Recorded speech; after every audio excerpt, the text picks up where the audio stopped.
Hello बच्चों, एक बार फिर स्वागत है आपका एमएसपी द लर्निंग एकेडमी के यूट्यूब प्लेटफॉर्म पर।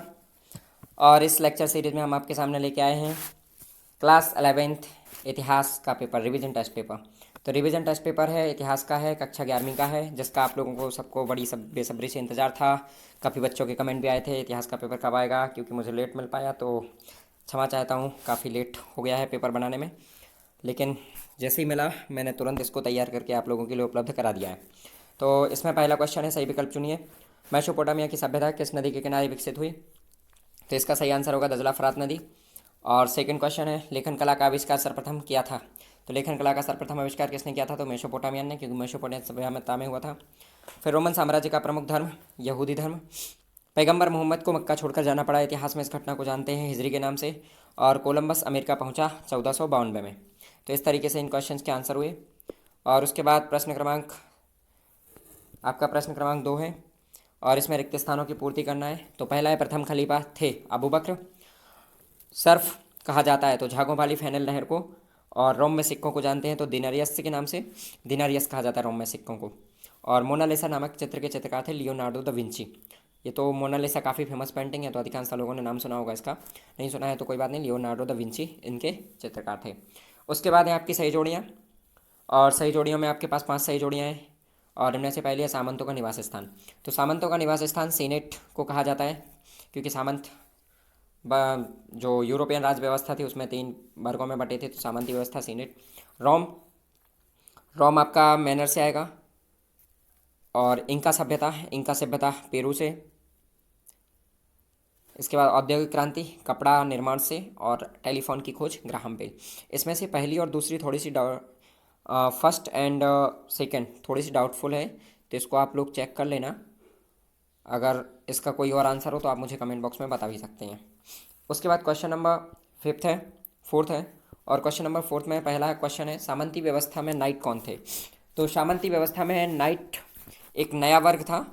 और इस नए वर्ग का काम था लॉर्ड की रक्षा करना, यानी जो राज व्यवस्था में लॉर्ड या सामंत वगैरह होते थे तो उनकी रक्षा करना। मतलब जिस तरीके से एक राजा के लिए लॉर्ड हुआ करते थे, उसी तरीके से एक लॉर्ड के लिए नाइट हुआ करते थे, नाइट।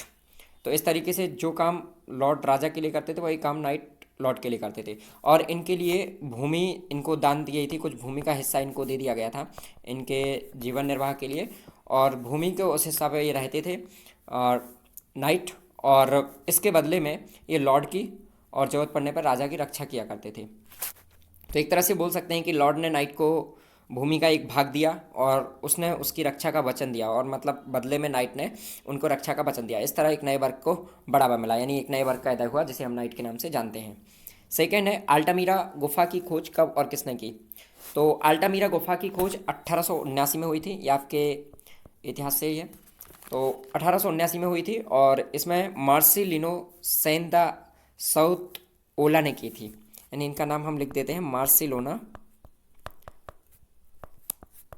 मार्सिलोना शैन दी शौतोला सौतोला।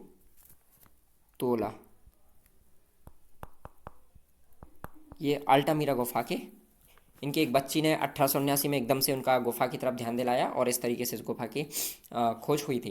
तो अल्टामीरा गुफा की खोज 1879 में मार्सिलोना द सैन द सौतोला। फिर उसके बाद नेक्स्ट क्वेश्चन है, प्रिंसिपेट क्या थी, इसकी स्थापना क्या है? तो ऑगस्टस यानी वाइजेंटाइन साम्राज्य की जब स्थापना हुई थी तो उसमें ऑगस्टाइन प्रथम सम्राट थे। तो प्रथम सम्राट ऑगस्टाइन ने 27 ईस्वी में, यानी 27 ईस्वी में, ईसापुर में जो राज्य स्थापित किया है, यानी जो राज्य की स्थापना की, उसी राज्य को हम प्रिंसिपेट के नाम से जानते हैं। तो प्रिंसिपेट का मतलब है राज्य। तो प्रिंसिपेट का सीधा मतलब राज्य से है। और ऑगस्टाइन ने जो 27 ईसा पूर्व में स्थापित किया था, यानी बाइजेंटाइन सम्राट के प्रथम सम्राट ऑगस्टस ने। फिर इसके बाद ऋतु प्रवास का क्या तात्पर्य है? तो ऋतु प्रवास का सीधा मतलब है कि ऋतुवत गमनागमन, यानी पशुपालक और किसान जो होते हैं, यानी जो पशुपालक होते हैं जो पशुओं को पालते हैं, तो पशुपालक ऋतुवत गमनागमन करते हैं। ऋतुवत मतलब हर मौसम में वो मौसम के अनुसार प्रवास करते हैं, यानी मौसम के अनुसार, मौसम की अनुकूलता के हिसाब से वो एक स्थान से दूसरे स्थान पर जाते हैं। तो ऋतु प्रवास इसी को हम ऋतु प्रवास कहते हैं। तो इसको आप लिख सकते हो कि पशुपालकों को अपने पशुओं के साथ ऋतुगत गमनागमन यानी मौसम की अनुकूलता के हिसाब से प्रवास ऋतु प्रवास कहलाता है। जैसे आपने जम्मू कश्मीर में देखा होगा, भूटिया, बकरवाल, गुज्जर जो पशुपालक होते हैं वो ग्रीष्म ऋतु में उत्तरी भाग में चले जाते हैं जम्मू कश्मीर के, और शीत ऋतु में वापस लौट आते हैं। तो इस तरीके से वो ऋतु प्रवास करते रहते हैं। फिर नेक्स्ट क्वेश्चन है, हिब्रू अक्षर किस भाषा का रूप है? तो हिब्रू अक्षर ज़्यादा कि अरामाइक भाषा से है, क्योंकि अरामाइक, अरबी और हिब्रू इनका आपस में संबंध है। तो अरामाइक भाषा का शब्द ये, तो इसका आंसर अरामाइक होगा। तो इस तरीके से आज के इस वीडियो लेक्चर में हमने आपको सारे ऑब्जेक्टिव क्वेश्चन बता दिए हैं, जिसमें आपके सही विकल्प, रिक्त स्थान, जोड़ी और एक शब्द या एक वाक्य में उत्तर कंप्लीट हुए। इसके बाद के बाकी के क्वेश्चन हम जल्दी आपको नेक्स्ट वीडियो लेक्चर में उपलब्ध कराएंगे। तब तक के लिए आप बने रहिए हमारे साथ और ज़्यादा से ज़्यादा इस वीडियो को शेयर कीजिए ताकि सारे बच्चों तक पहुंच सके। और अगर आप चाहते हैं कि कोई क्वेश्चन डाउट है आपको, तो आप वो प्रश्न मुझसे पूछ सकते हैं। और नेक्स्ट वीडियो आने तक थोड़ा सा इंतज़ार कीजिए और तब तक बने रहिए हमारे साथ। बहुत बहुत धन्यवाद।